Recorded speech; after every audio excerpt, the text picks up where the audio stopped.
Mobile phone আজকের দিনে এটি শুধু যোগাযোগের একটি মাধ্যম নয়, জীবনের প্রতি ক্ষেত্রে অপরিহার্য অংশ হয়ে উঠেছে। ইন্টারনেটের মাধ্যমে শিক্ষা, স্বাস্থ্য, ব্যবসা এবং বিনোদন সবকিছুতেই এটি গুরুত্বপূর্ণ ভূমিকা পালন করে। এ অবস্থায় গ্রাহকদের পক্ষ থেকে দীর্ঘদিন ধরে মোবাইলে কল রেট ও ইন্টারনেট প্যাকেজের দাম কমানোর দাবি জানানো হয়েছিল, কিন্তু তা না কমানোয় বিগত সরকারেরও বেশ সমালোচনার মুখোমুখি হতে হয়েছে। দীর্ঘদিনের সেই দাবি উপেক্ষা করে আবারও বাড়তে যাচ্ছে গ্রাহকদের খরচ। মুঠোফোন গ্রাহকদের সেবার ওপর আরও অতিরিক্ত সম্পূরক কর আরোপ করতে যাচ্ছে বর্তমান সরকার। শিগগিরই এ নিয়ে জারি করা হতে পারে নতুন প্রজ্ঞাপন।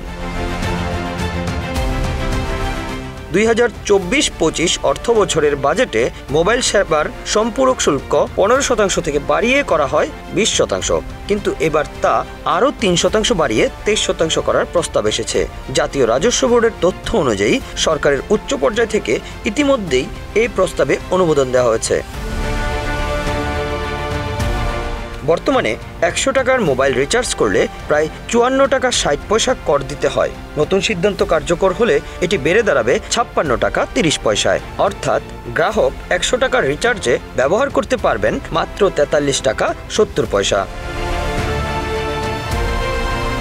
বাংলাদেশে মোবাইল ফোন সেবার ওপর সম্পূরক শুল্ক দক্ষিণ এশিয়ার দেশগুলোর মধ্যে সর্বোচ্চ। অন্যদিকে দক্ষিণ এশিয়ার অন্যান্য দেশগুলোতে মোবাইল সেবার উপর করের হার তুলনামূলকভাবে কম। ভারতে মোবাইল সেবার উপর 18% GST goods and services tax প্রযোজ্য, যা বাংলাদেশের তুলনায় কম। পাকিস্তানে মোবাইল সেবার উপর প্রায় 19.50% কর আরোপ করা হয়, যা বাংলাদেশের চেয়ে কম। সংশ্লিষ্টরা বলছেন, এই উচ্চ কর হার বাংলাদেশের মোবাইল ব্যবহারকারীদের উপর অতিরিক্ত আর্থিক চাপ সৃষ্টি করছে এবং ডিজিটাল বাংলাদেশের লক্ষ্যে পৌঁছাতে বাধা সৃষ্টি করতে পারে। বিশেষজ্ঞরা মনে করেন, করের হার যৌক্তিক পর্যায়ে নিয়ে আসা হলে মোবাইল সেবার ব্যবহার বাড়বে এবং সরকারের রাজস্ব আয়ও বৃদ্ধি পাবে।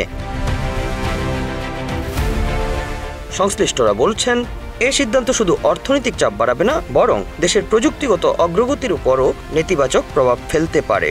বাংলাদেশ টেলিযোগাযোগ নিয়ন্ত্রণ কমিশন বিটিআরসি এর সর্বশেষ তথ্য অনুযায়ী বাংলাদেশে মোবাইল গ্রাহকের সংখ্যা গত নভেম্বরে কমেছে 73 লাখ। একই সময়ে ইন্টারনেট ব্যবহারকারীর সংখ্যা কমেছে 97 লাখ। সরকারের এই সিদ্ধান্তের সমালোচকরা বলেন, ইন্টারনেট পরিষেবায় বাংলাদেশের অবস্থান বিশ্বের তলানিতে, কিন্তু ব্যাটের ক্ষেত্রে শীর্ষে। যেখানে দেশের প্রায় 48% মানুষ এখনও ইন্টারনেট সেবার বাইরে, সেখানে এই কর বৃদ্ধি তাদের আরও দূরে সরিয়ে দেবে। দেশের উন্নয়নের স্বার্থে ইন্টারনেট ও মোবাইল সেবাকে সবার জন্য সহজলভ্য করতে হবে। সেবার খরচ বাড়ানোর পরিবর্তে সরকার যদি করের কাঠামো পুনর্বিবেচনা করে এবং সেবার মান উন্নত করে, তাহলে ডিজিটাল বাংলাদেশের লক্ষ্য অর্জন হবে।